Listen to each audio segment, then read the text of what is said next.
Test, test.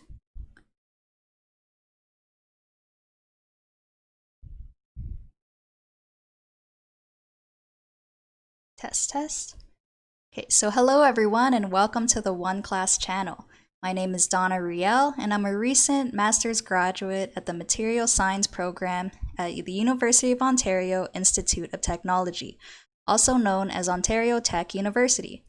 So I also took my Bachelor's of Science in Pharmaceutical Chemistry at this institution as well. So today we're going to go over some commonly asked questions in chemistry at the high school, college, and university level. So if you had any problems with homework or tutoring, then visit the links in the description below. Okay, so now we're just going to get started on the set of questions for today. Okay, so the first question asks, how can I calculate the number of photons emitted per second? Okay, so I'm just going to write this down.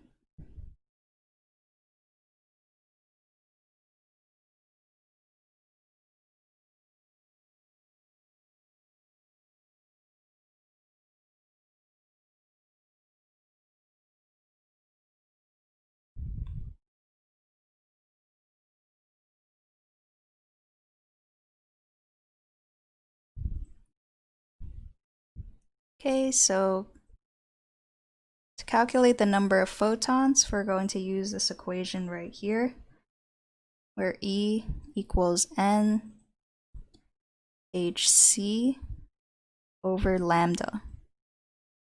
So in this case, the number of photons is N.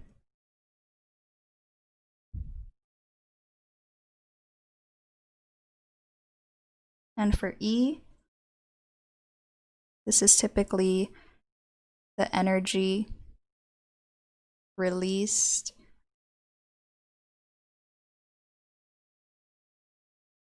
or just like the energy. I'm just gonna, just to make it more standard, because it could be just the energy of one photon.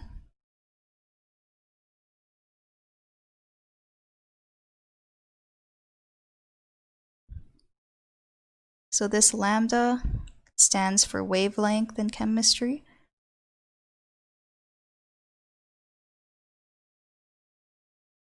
And this is either given in nanometers or meters. So you want to know how to convert between the two.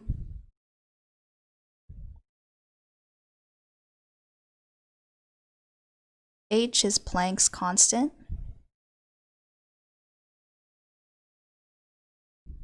So usually this is given to you in a question.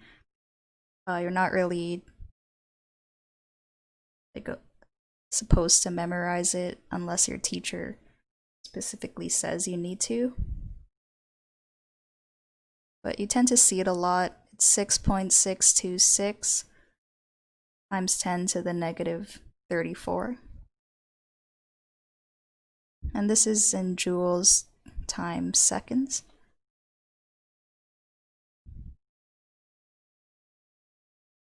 Then the last variable involved here is the speed of light.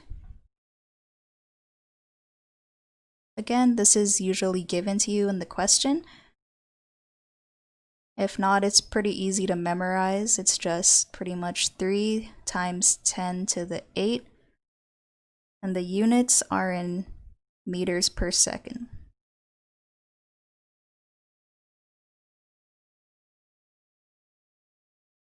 Okay, so that's just like the main equation that you need to know. Sometimes in questions where they want you to calculate the number of photons, they'll also give you like the power of a light bulb in watts. So I'm just going to write that down as well so you can see what unit watts is in. So if given power of a bulb, this is in watts, which is also equal to work over time.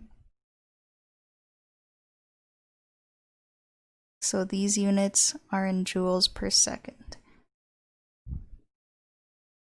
Okay, so just know how to convert. Gonna put P as in power. And then typically you can also combine the two equations together in this like super equation and get N is equal to P over E.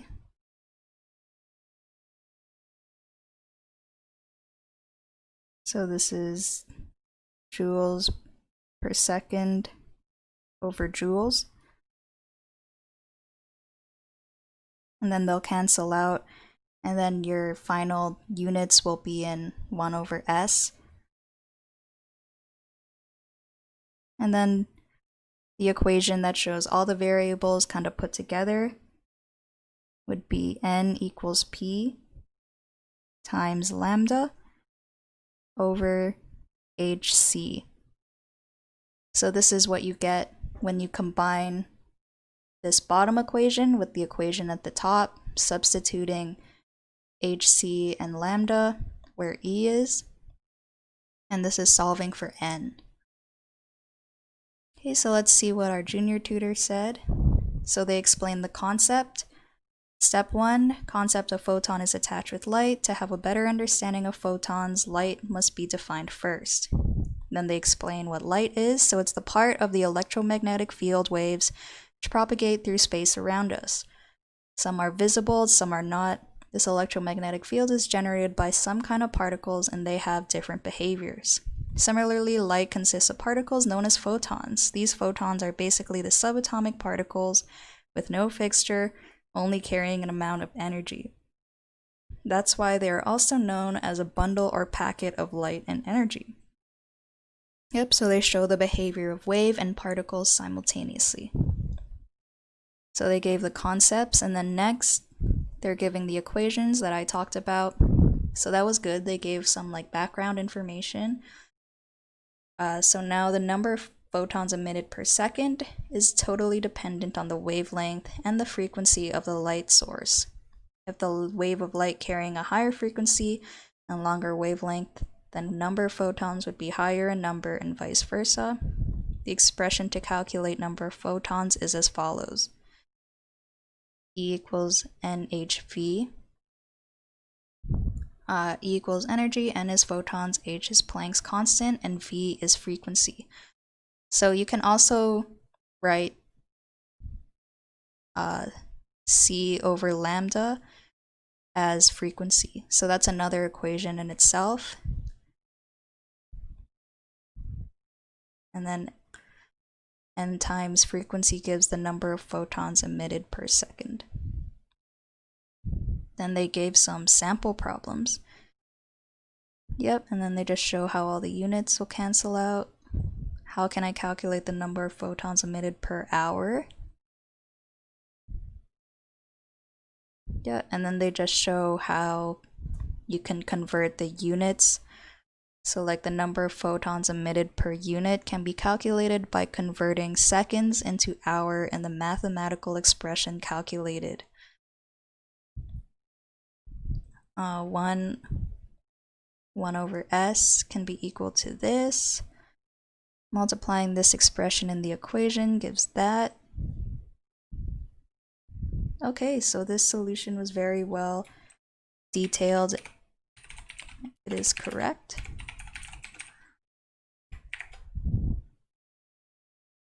So solution is correct.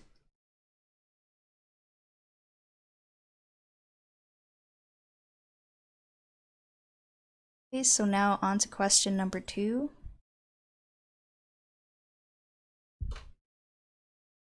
Write the common names for the amines shown below. So they have 2 different groups. So the person asking this question got these answers wrong. Okay, so first I'm just going to write down the first structure.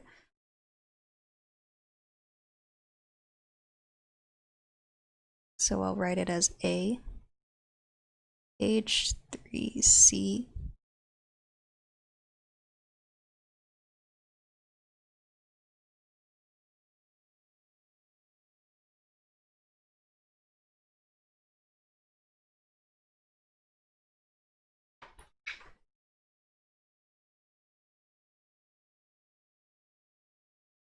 Okay, so since the question asks to write the common names for the amines shown below,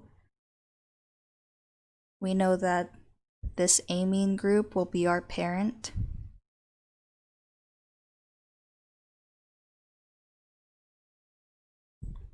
Then I'll just show it here.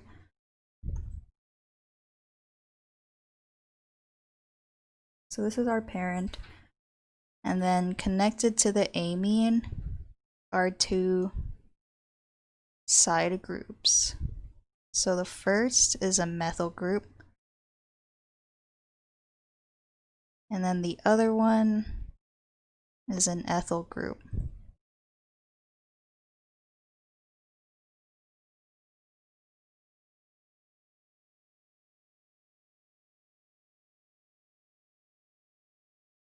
Okay, so there are two ways of writing down the names for these amines. So I'm going to write down the first,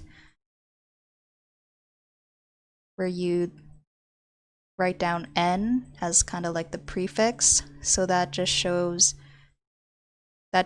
means that there's an amine group involved. And then next, it's going to be methyl ethamine. I think it's methyl ethanamine. Let me just rewrite this.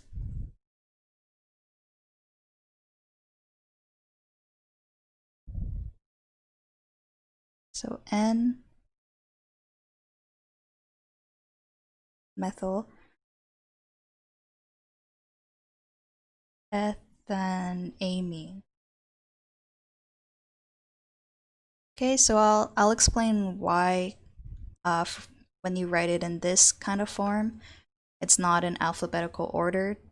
And that's just because when you write this N group, it shows that the methyl is your substituent, and this ethyl part is part of like the parent.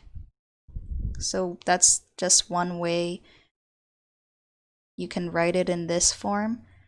When you take into account, when you write down the N at the beginning, this whole thing is your parent, and you get ethanamine, and then your methyl is the substituent.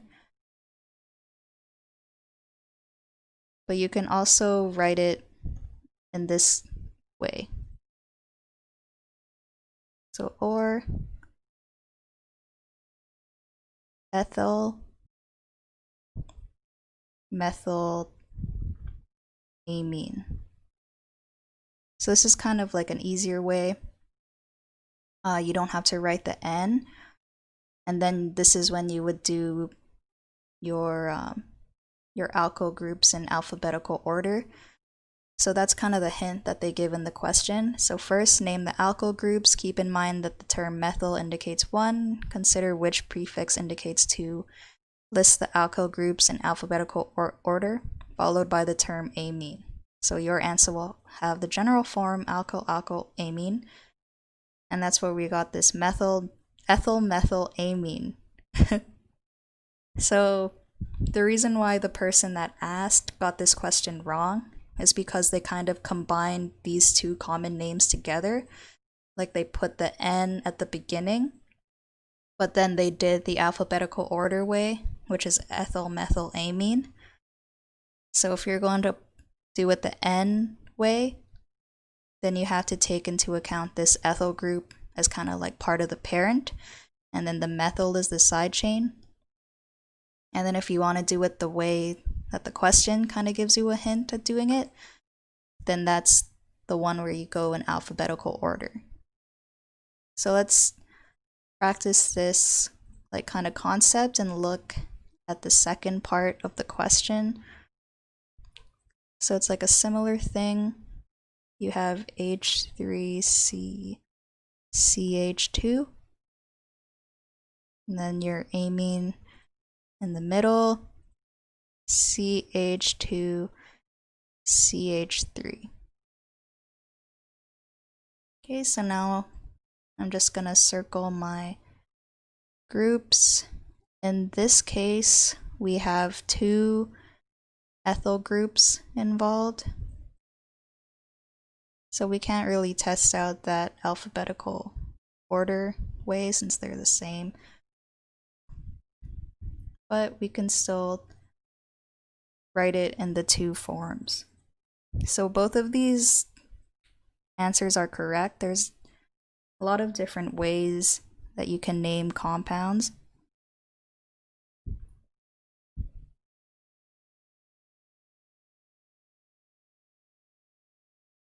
And if I were to do it the way that has the N at the beginning, it would be ethyl ethanamine. Or if you want to do it like the other way, in this case, since there's 2 ethyl groups, I'm going to be using the prefix di. Diethylamine. Okay, so that's the second part. And then both of these compounds, I'll just write down, are secondary amines.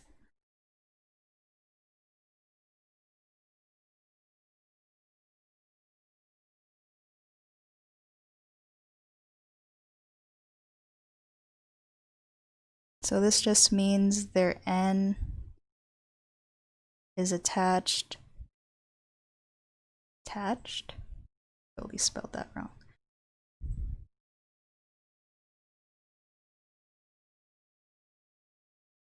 Attached to 2 R groups, 1 hydrogen. Okay, so let's look at the answer that our junior tutor wrote. The common name of aliphatic tertiary amine is obtained by writing the names of alkyl groups in alphabetical order, which is followed by the word amine. So this is the second way of writing it. If 2 or 3 alkyl groups are same, the prefix di or tri is added respectively before the name of the alkyl group. So the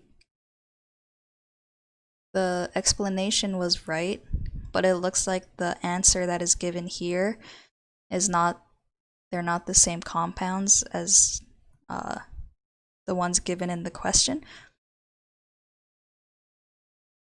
So here, let's just look at their example anyways so that we can kind of practice. So here they have a butyl group, a methyl group, and an ethyl group. Ethyl, methyl, butylamine. I don't think there's supposed to be an N there.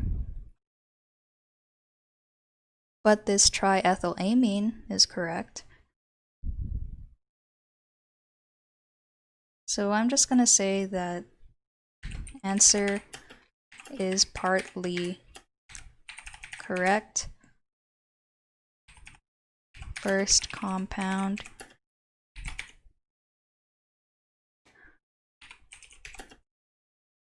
is ethyl methylamine, and second is, I'll just say diethylamine.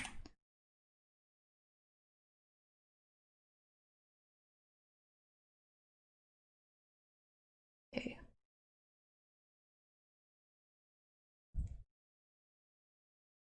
Okay, so on to question number 3. A 500 ml buffer solution is 0.1 molar in HNO2 and 0.15 molar in potassium nitrate. Determine if each addition would exceed the capacity of the buffer to neutralize it, and then they give different milligrams, different masses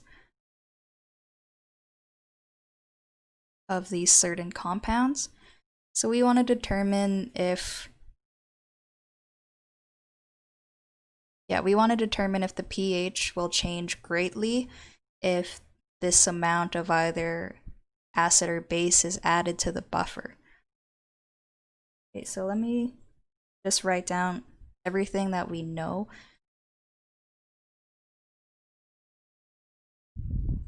So we know the volume of the buffer is 500 mils. I'm going to convert that to 0.5 liters. And then I'll write down the concentration HNO2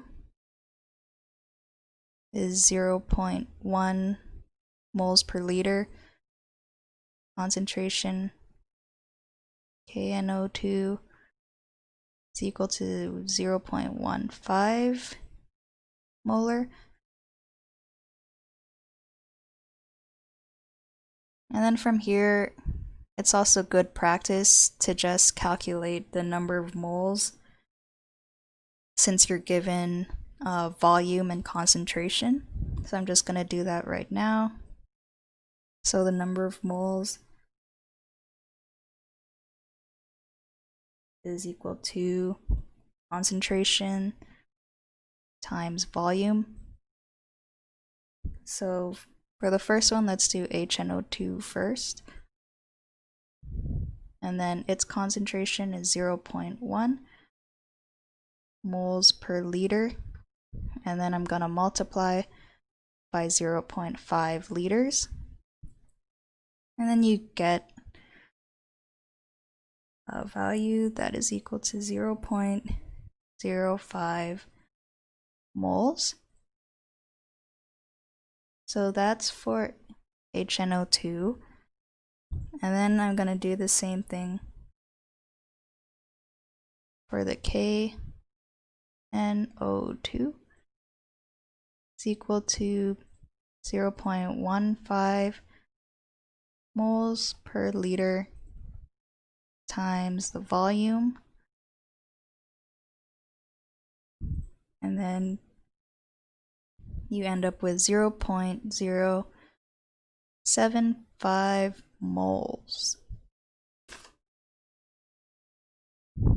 Okay, another important thing that we want to find out,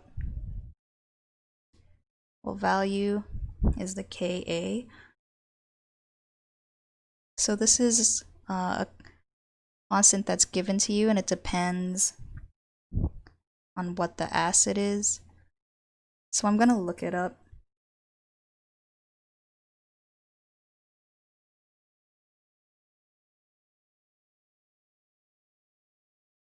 What the Ka value of HNO2 is at 25 degrees.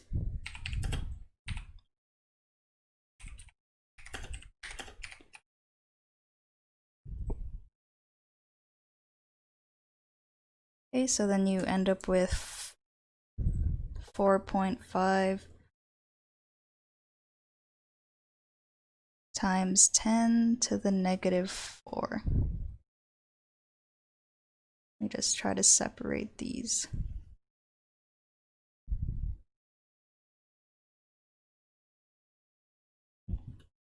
Okay. So the first part of the question just kind of writes down all the values.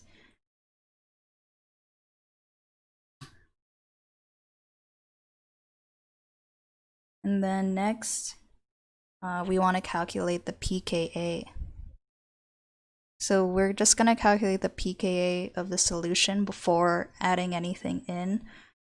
And to do that, it's negative log of the Ka value, which is negative log of 4.5 times 10 to the negative 4. And then we end up with a pKa value of 3.3. And then from here, we can also calculate the pH And to do that, it's just the pKa, which is what we just solved for, plus the log of the concentration of base over the concentration of acid. Okay, so I'm just going to plug in all these values. Our pKa is 3.3. The concentration of the base is the 0.15. And then the concentration of the acid is the 0.1. And then we end up with an initial pH of around 3.50. Okay, so that's just setting up the question. Now we're going to see what happens if you add 250 milligrams of NaOH.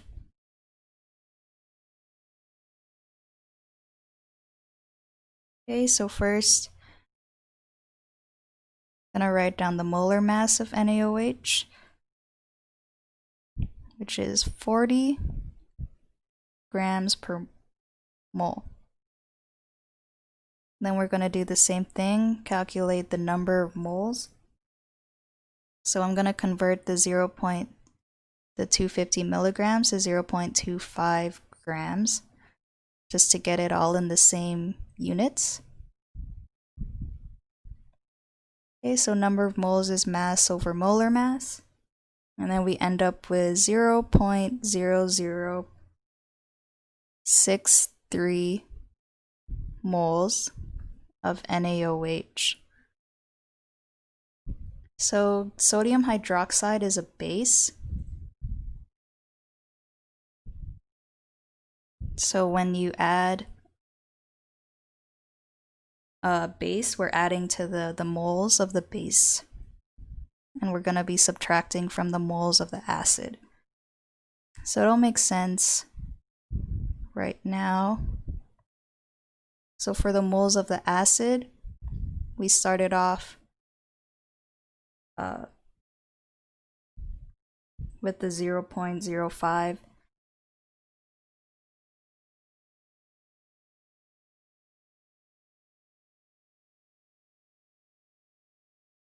Sorry, this should read.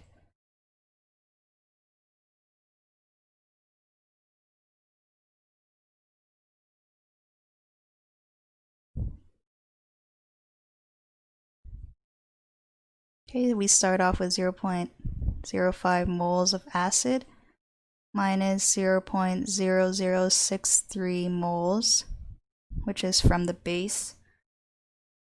Then we end up with a value of 0.0437 moles of acid. Then we're going to find out how many moles of base there is. So it's the 0.075. This time we're going to add 0.0063 moles. Then for the total moles of base, you get 0.0813 moles.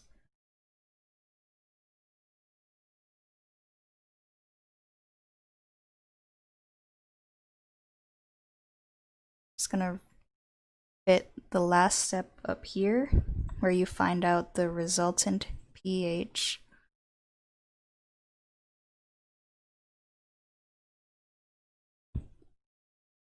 Just by using that same equation, pH equals the 3.3 plus log, and then this time we're going to plug in our mole values. So for the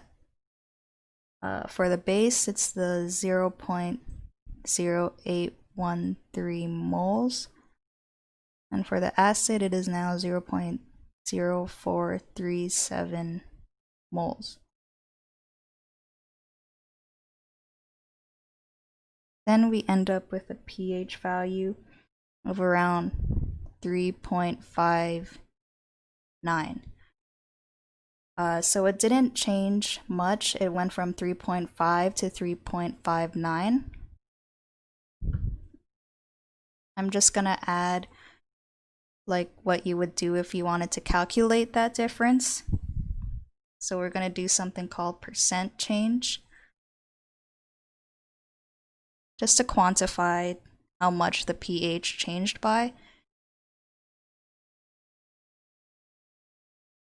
So it's gonna be our final minus our initial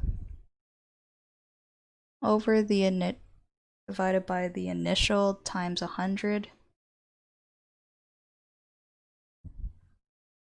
So after adding 250 milligrams of NaOH,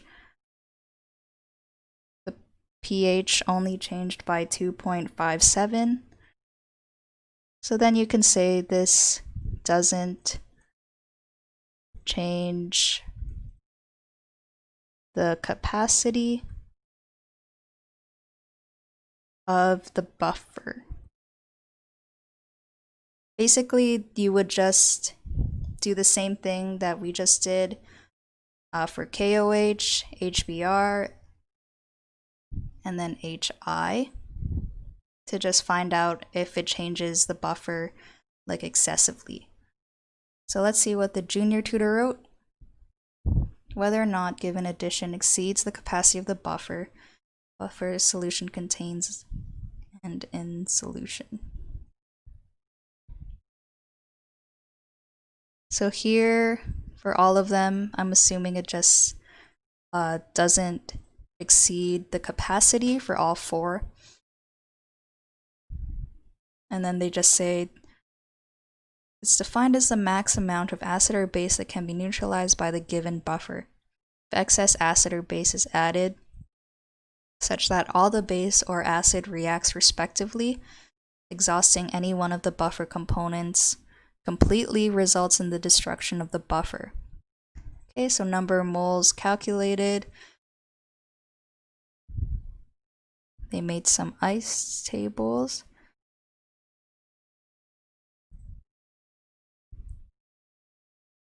Yeah, so the solution looks correct.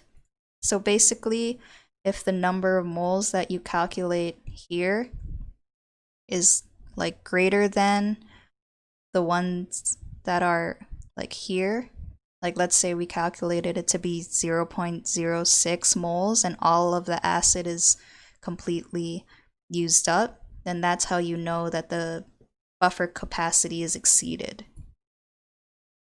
So I'm just going to say that this solution is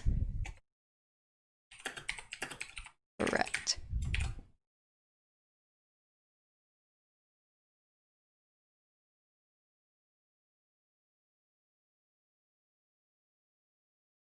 Okay, so now we're on to question number 4.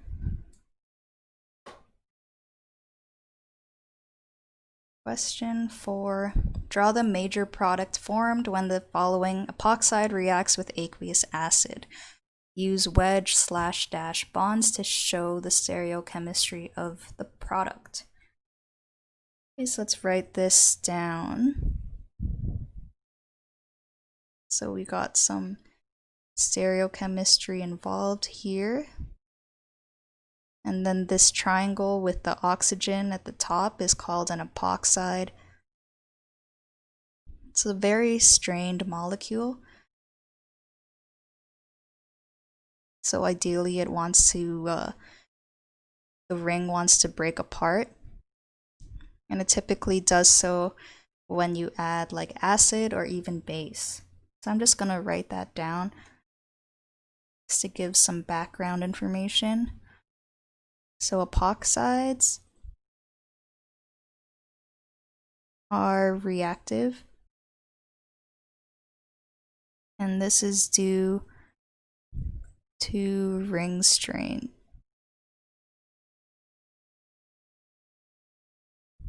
Then that ring opens up upon addition of acid or a base.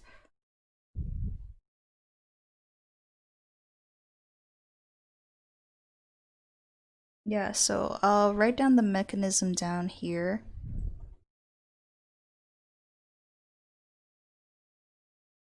So I'll just write this as like an R group.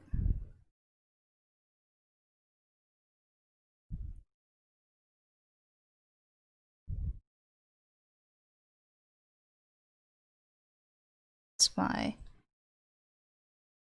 epoxide. And then you can write the H3O plus kind of like this.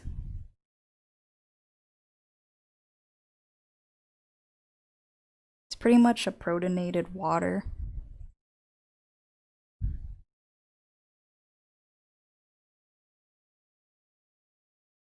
And then what happens is that one of the electrons on the oxygen comes and takes that proton.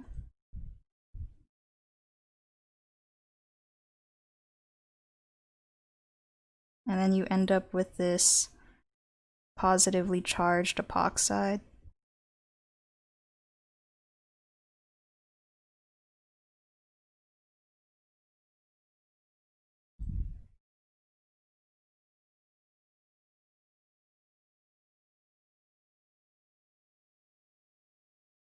And then from here,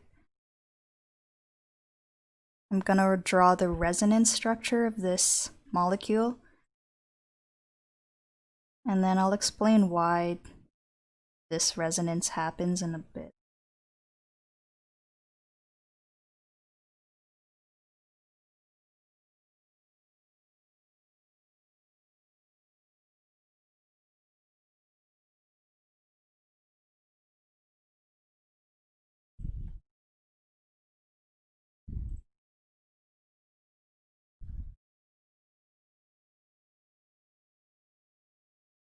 Okay, so as you can see, the positive charge that used to be on the oxygen has moved to this tertiary carbon, and that's because this structure is more stable than this positively charged epoxide ring.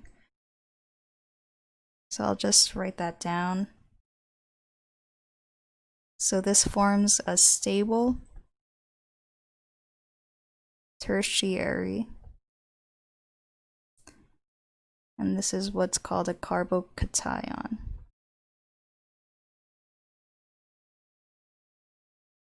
And then what happens next, that you have water molecule come in,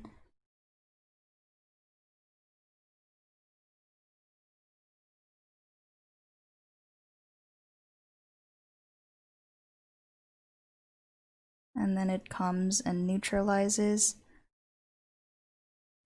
that carbon.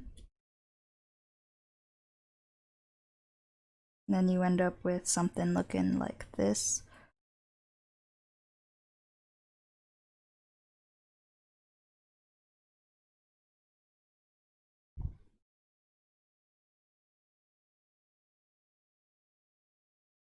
I'm gonna draw the stereochemistry that happens.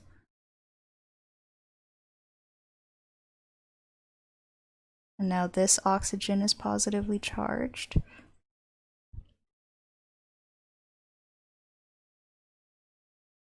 And then from there, you have another water molecule come in.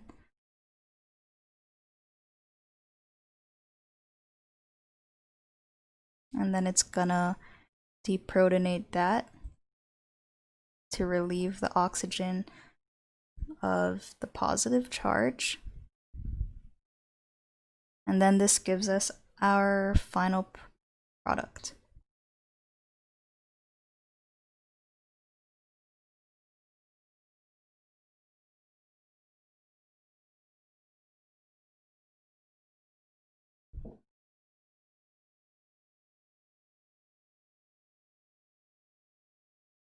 Okay, so I'm just gonna write down what that looks like here. So just to complete this, give our final answer. Basically, that epoxide ring opened up. And then these are our two methyl groups that were there.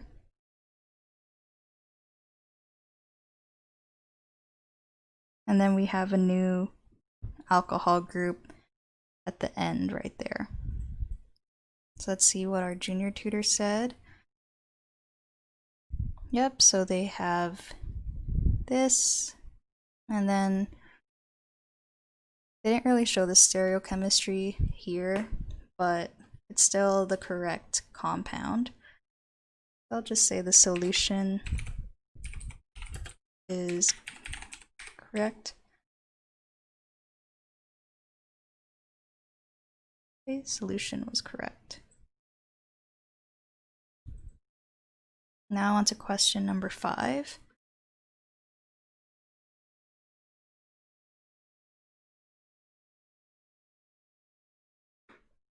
Draw the major products formed when HBr reacts with the following epoxide. Okay, so we have kind of like a similar question to the previous one. I'll just draw out this product, this reactant.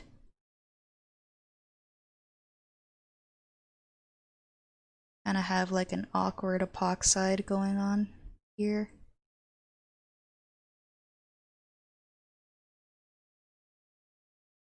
Then this time HBr is added.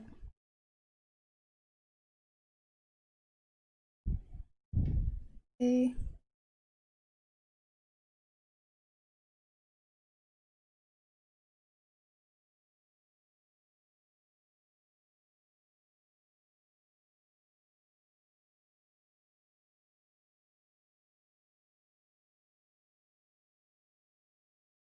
Okay, so again, the epoxide is going to take one of the protons that was from the acid. Just going to draw it like this.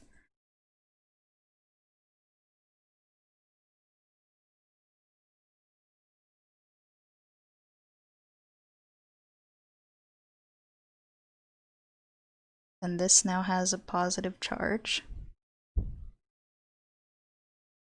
And then from there,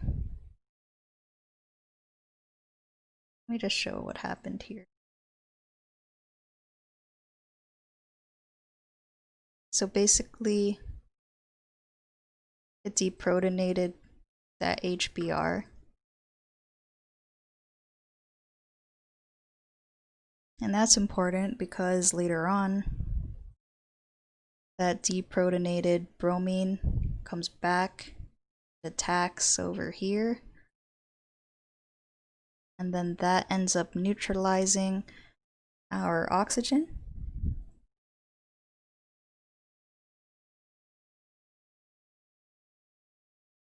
And then we end up with a final product that looks like this.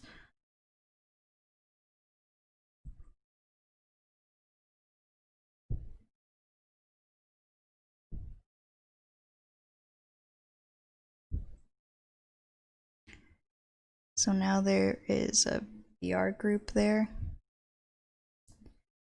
And then the stereochemistry doesn't change that much. But now there's a new OH group right there.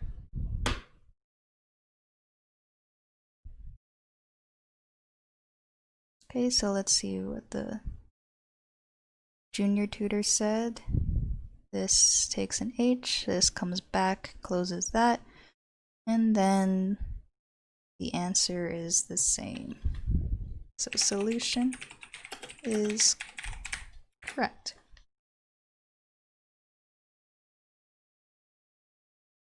Okay, so on to question number 6. A rigid stainless steel chamber contains 260 torrs of methane, which is CH4, and excess oxygen, O2. A spark is ignited inside the chamber, completely combusting the methane. What is the change in total pressure within the chamber following the reaction? Assume a constant temperature throughout the process. Okay, so this is good old thermochemistry. Let's write down what we know. The pressure of the methane is 260 torr. And then I'm just going to also write down the temperature, 170 degrees C. Okay, so the first thing you want to do is you want to write down the equation, like the reaction equation that's going on. So we have our methane, we have oxygen, and then we know it undergoes combustion.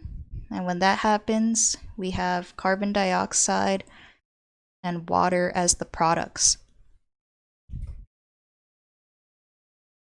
Okay, so first we want to make sure that everything's balanced.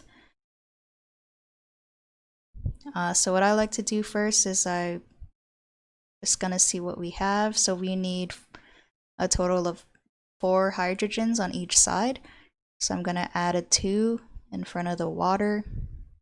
So that leaves us with 4 oxygens on this side, 2 on this side. So I'm going to add another 2 here. And then our reaction is balanced. And then first you're going to notice that 1 mole of the methane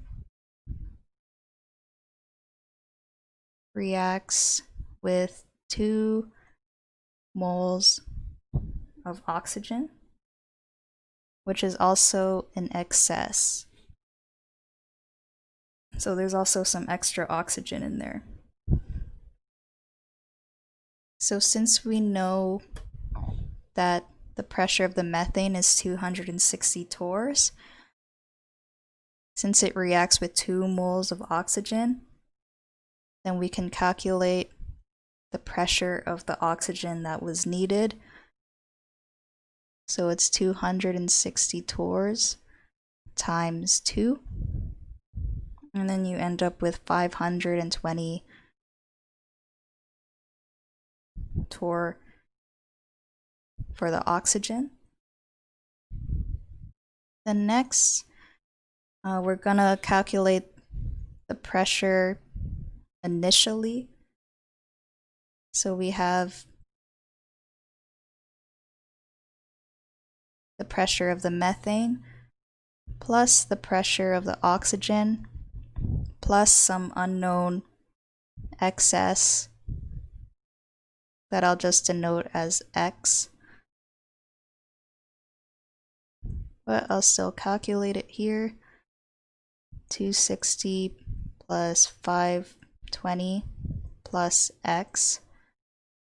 So we have an initial pressure of 780 plus X. And then we're going to do the same thing just by looking at the pressure final. So for that, our products are the CO2, pressure of the CO2, plus the pressure of the water. And then you'll notice that it's the exact same values as the first part of the question.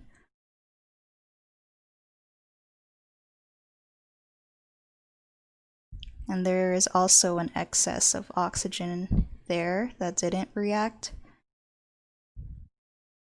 And then your P final is the same thing, 780 plus X. So then to calculate delta P, all that is the pressure in the final minus pressure in the initial. And then you'll already notice that the 2 kind of cancel out, even though there's like an unknown variable there. Everything still cancels out. and then you get 0. So there is no change. Okay, so let's see what the junior tutor said. Basically the same thing. They balance the equation. And then conclusion, no pressure change in the chamber at reaction's end. So the solution is correct.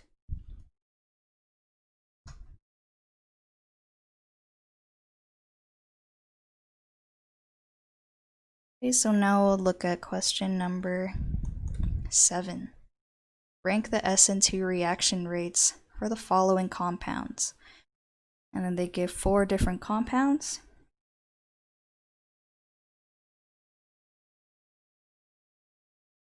Rank SN2 reaction rates. Okay, so we're going to look at different factors. The first one is going to be the number of carbons that are in the compounds. So when you have a higher number of carbons,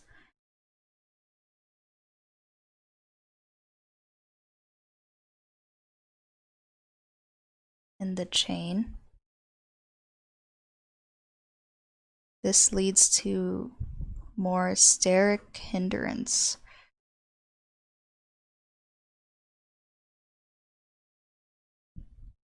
So this decreases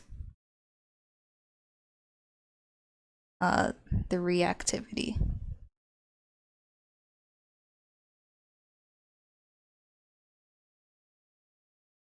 And then we're also going to look at the halogens, which is the chlorine part of the compounds. So basically, the more groups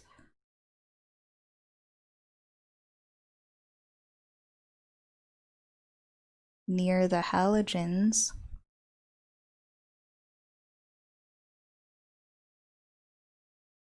also decreases.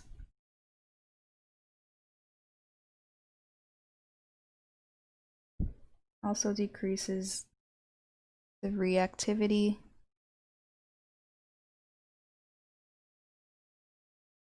for SN2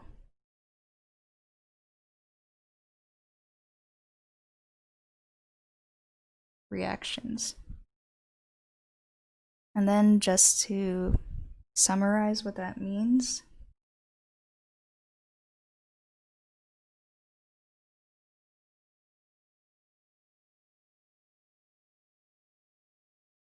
so these are 1 degree alkyl halides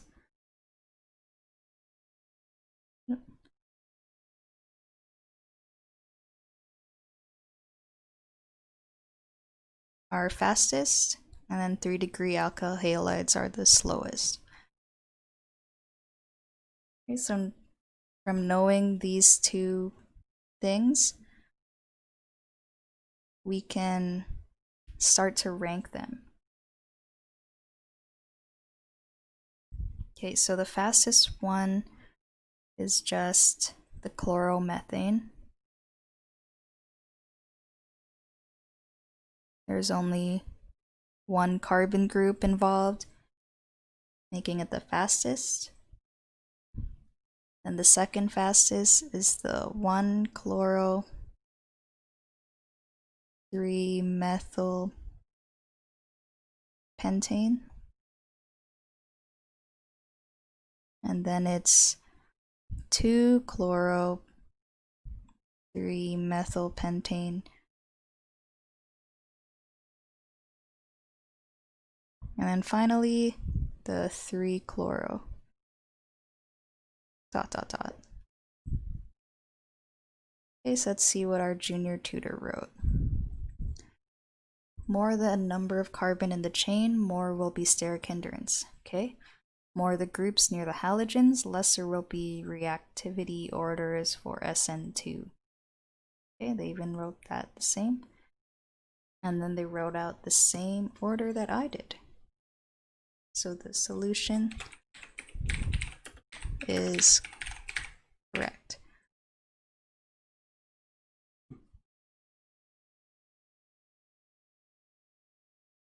Okay, so I think we have time for one more, hopefully. So first they ask which of these gases is the fastest moving at a given temperature. They talk about kinetic energy. And then you want to look at the pressures and the speeds. So first, I'm just going to write down some of the equations that might be helpful to answer this. For average speed, it's going to be based off of this equation.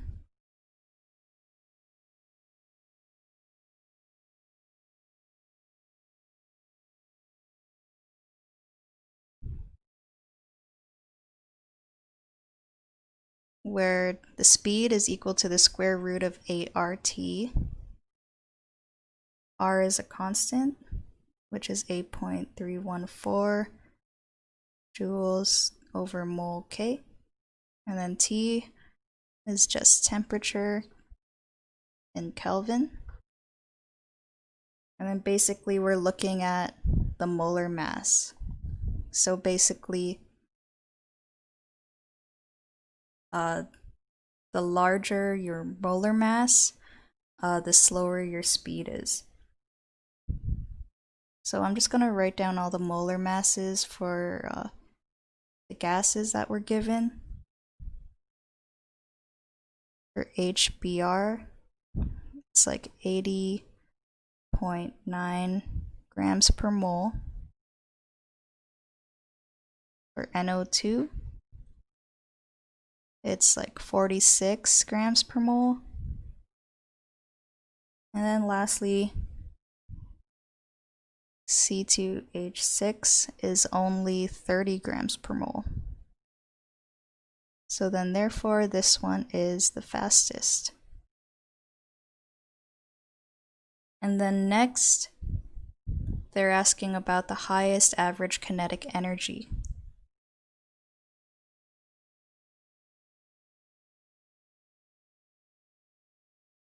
Okay, so we can use this equation right here, where kinetic energy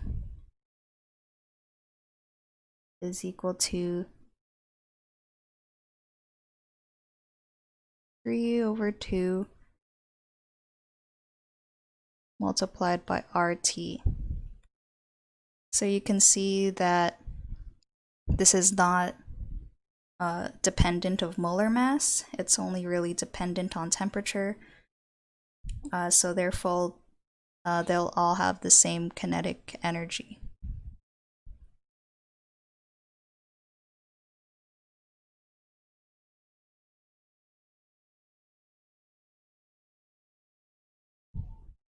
And then for this part of the question, they give like different scenarios where they vary either the pressures, or no, they vary like the volume and temperature.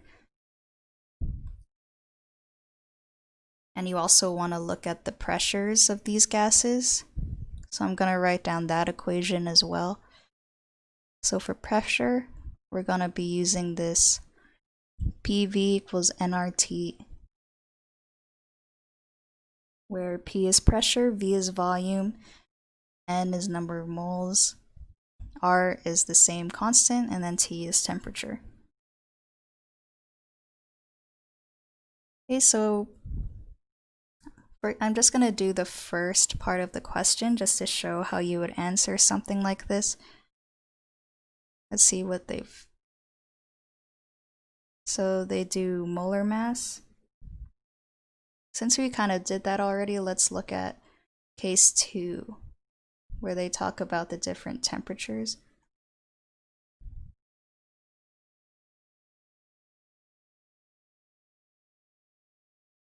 So for case 2, the temperature of sample C is greater than the temperature of sample D. So how does the pressure change if the temperature of C is greater? And then you can see that as temperature increases, then the pressure also increases. So the answer is C is greater than D. For the speeds, temperature also increases. As it increases, the speed increases as well. So again, C is greater than D. And then lastly, if we look at kinetic energy, the same thing, C is greater than D. So let's look at what the junior tutor said. Okay, so they used the same equation for the average speed. They have the molar masses. They have this equation for the kinetic energy.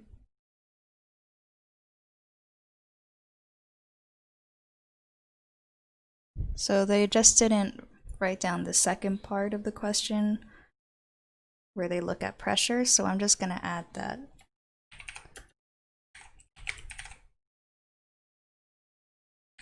Answer is correct.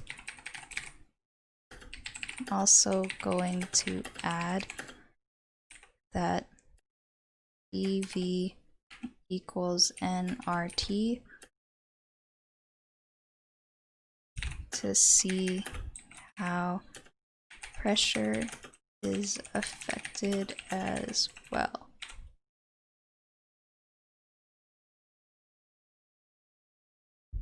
Okay, so solution is correct.